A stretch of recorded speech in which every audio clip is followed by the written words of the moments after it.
Всем привет, это Кластер. Я решил, что надо почаще снимать видео о том, как я чем-то занимаюсь. Но в отличие от нашего свити-шоу «Пока все играют», это будет совершенно другой формат, менее постановочный, без дурацкого кривляния, даже, можно сказать, без сценария. Я буду просто снимать на видео то, как я чем-то занимаюсь, будь то ради работы или ради развлечения.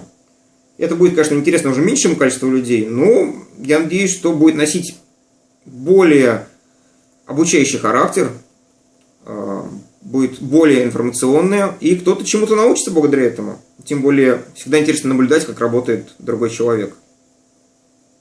Ну а сегодня начнем, пожалуй, с чего-то простого. Мне вот заказали переходник для подключения геймпада от Sega Mega Drive к компьютеру, но на USB. В общем-то, во втором выпуске «Пока все играют» мы рассказывали же, как это можно сделать, и сейчас я это покажу во всех подробностях. Приступим.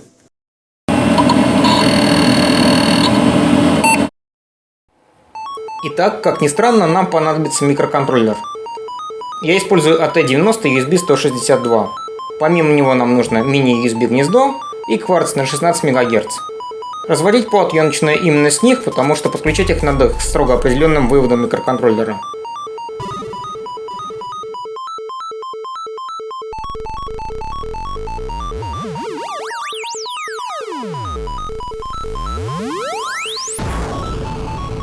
Здесь все так неудобно переплетается, приходится использовать перемычки.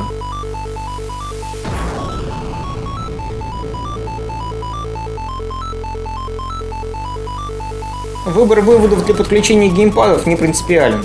Их можно определить в прошивке. Именно поэтому я обычно не черчу схемы, а развожу плату так, как мне удобнее. А потом уже в прошивке все задаю.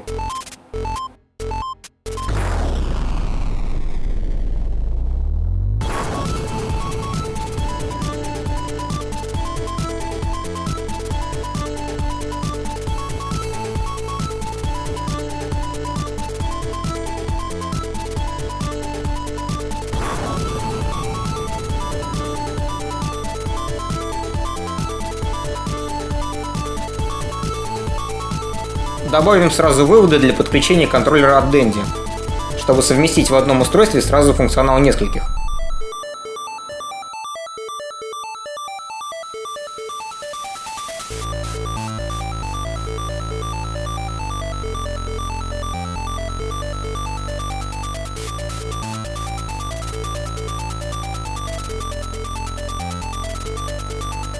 Чуть не забыл про светодиоды. И обязательно надо поставить только понижающий резистор, последовательно с каждым из них. 200 Ом хватит.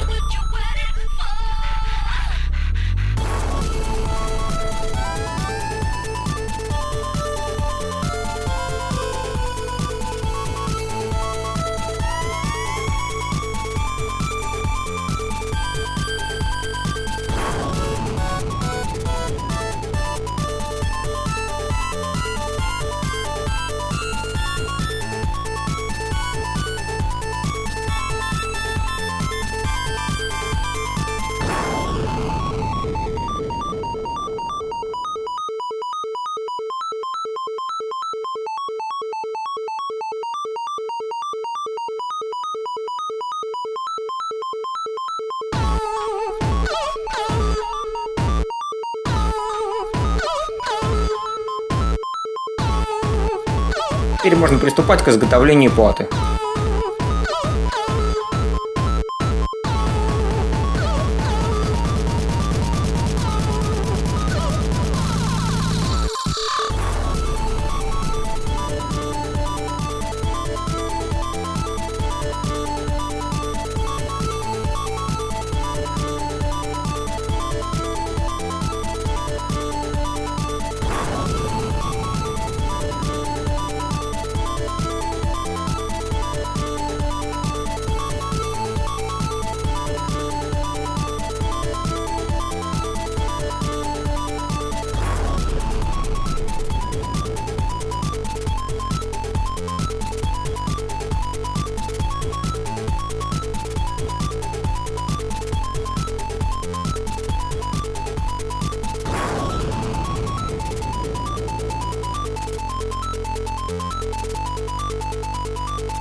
В одном месте тонер не перевелся на плату. В этом нет ничего страшного. Это место можно аккуратно подрисовать лаком для ногтей.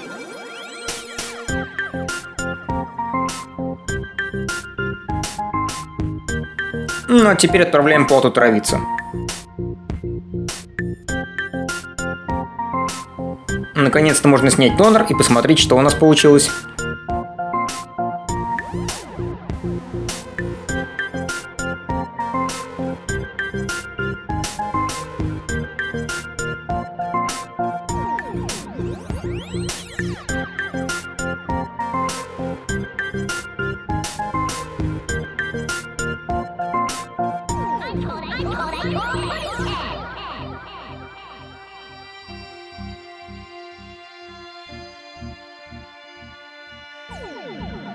А теперь сверлим.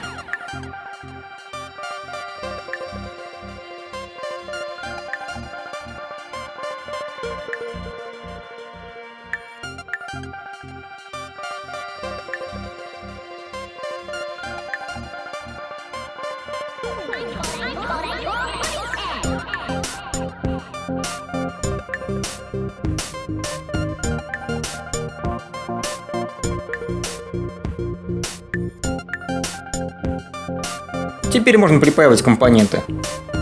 Я обычно начинаю с самого микроконтроллера.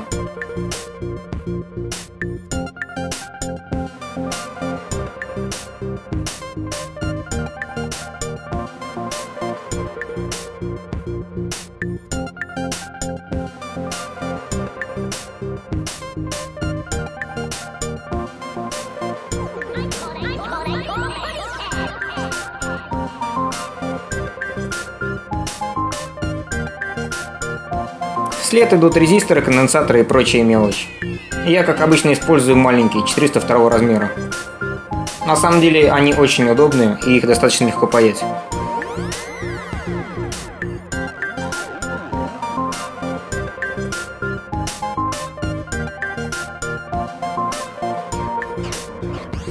Припаиваем светодиоды. Не забываем соблюдать полярность.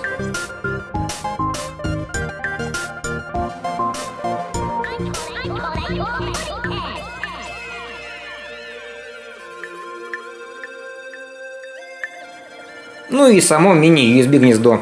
Просто вставляем его и аккуратненько подпаиваем.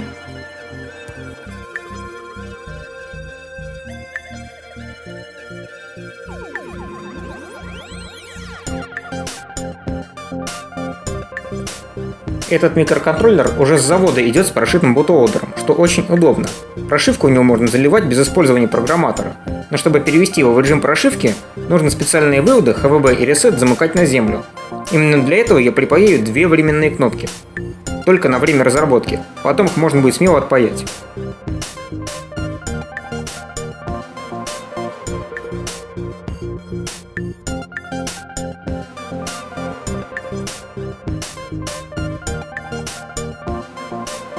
Для начала убедимся, что компьютер вообще видит устройство.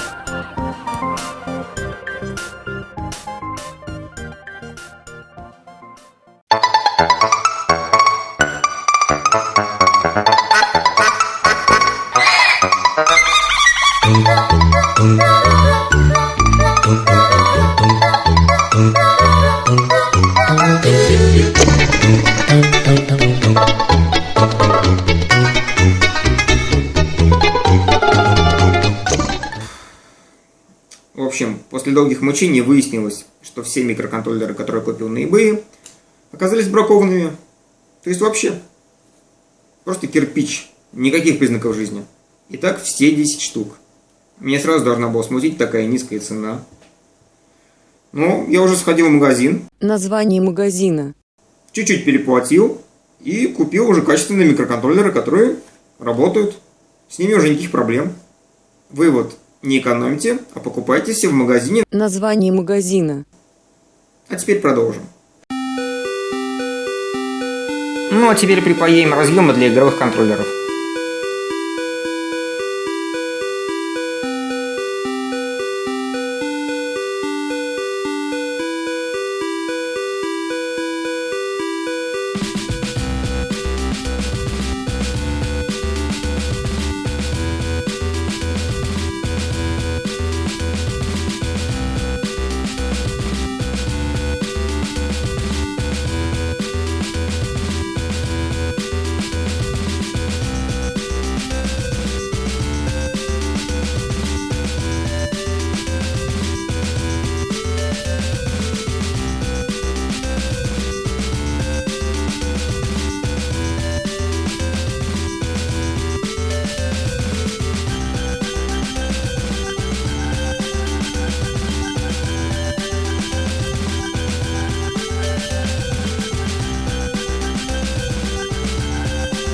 Посмотрите, какие эти гнезда огромные по сравнению с самим устройством.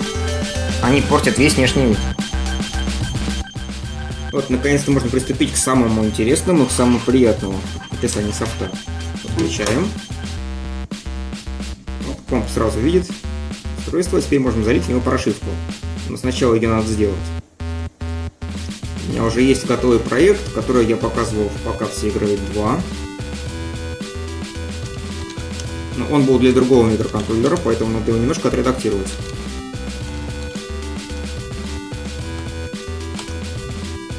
Так. Помимо этого, что нам нужно изменить?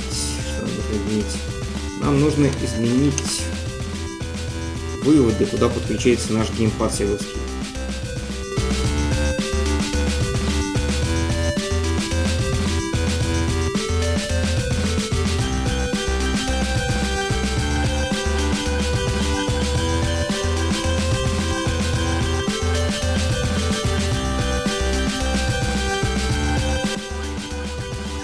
Интересно, заработает или нет?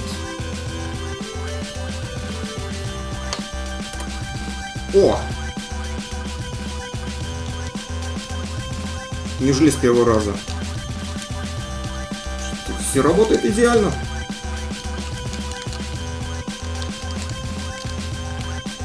Вам видно там, нет? Вроде видно. Так, все клавиши работают. Так. Первый это старт. А, Б, С, X, Y, Z. И кнопка мод даже работает. Идеально. Теперь давайте добавим поддержку контроллеров от Dendy.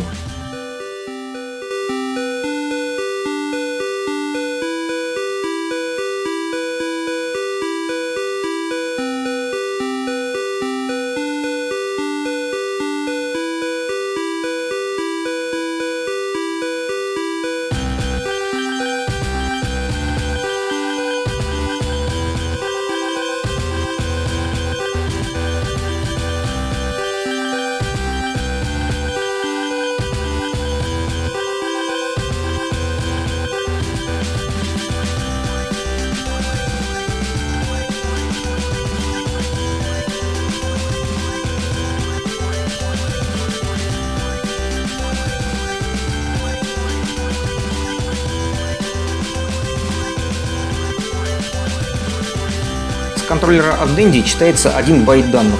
Каждый бит отвечает за соответствующую кнопку. Поэтому надо проверить каждый бит и действовать в соответствии с его состоянием.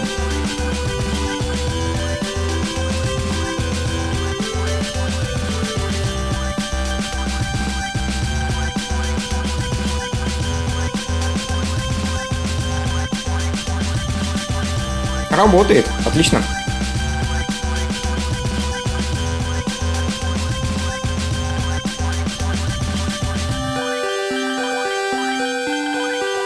Теперь надо дописать прошивку, чтобы работали светодиоды.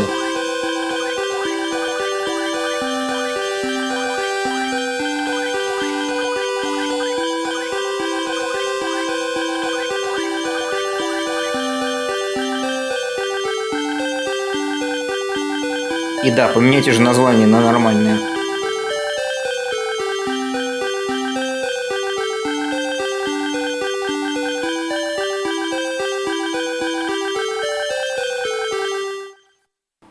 Ну и напоследок небольшая защита от кидалова.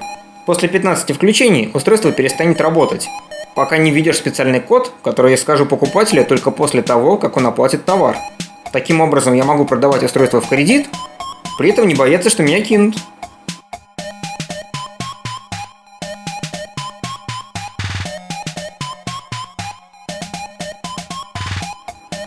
Ну а теперь наконец-то все готово, и можно отпаять эти нелепые кнопки. Заодно и сопли подчистить. А потом отмыть плату.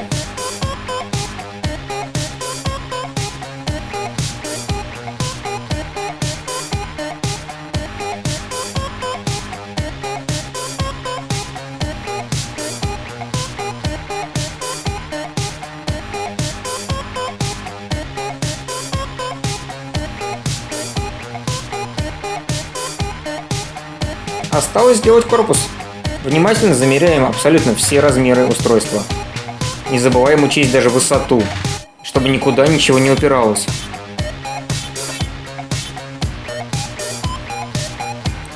А теперь делаем 3D-модельку корпуса и крышки.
Все, отправляем его печататься на 3D принтере. Соответственно, часок-другой можно отдохнуть.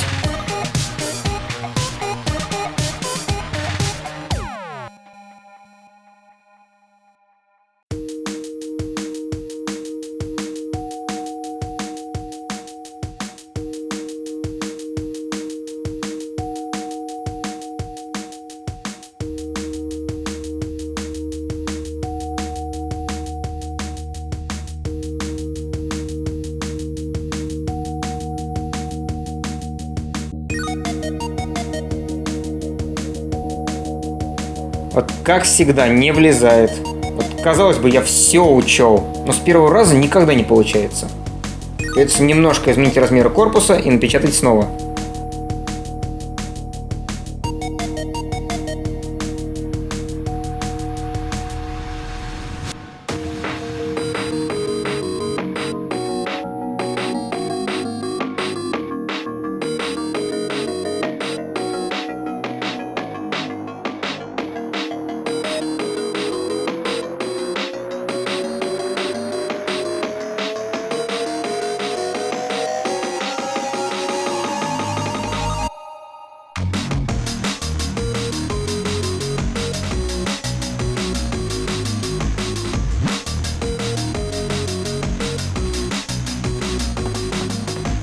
Разъемы можно крепить винтами, уродуя корпус снаружи, а можно крепить термоклеем, уродуя корпус изнутри.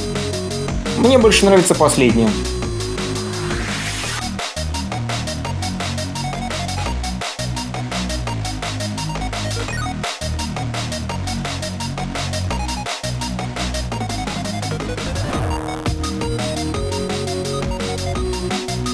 На самом деле получилось ужасно, громоздко.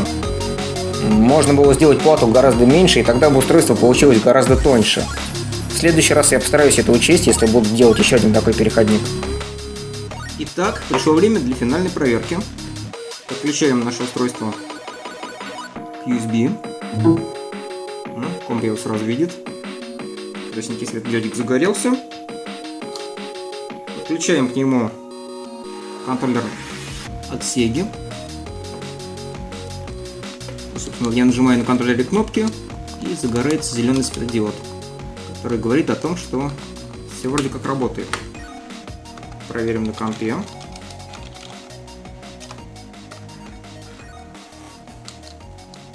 Ну, собственно, собственно, видим, что все кнопки работают. Все нормально. Ну и, само собой, проверим во время игры. Я думаю, логичнее всего проверить на эмуляторе Sega. Так, какой-нибудь возьмем, ну, Tiny Toon. Управление. Настраиваем управление.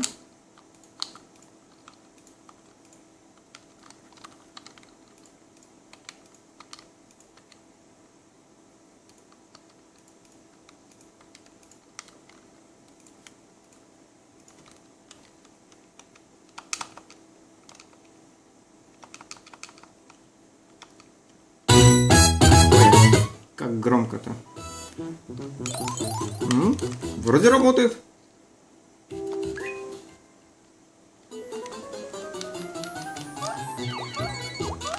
Да, все отлично.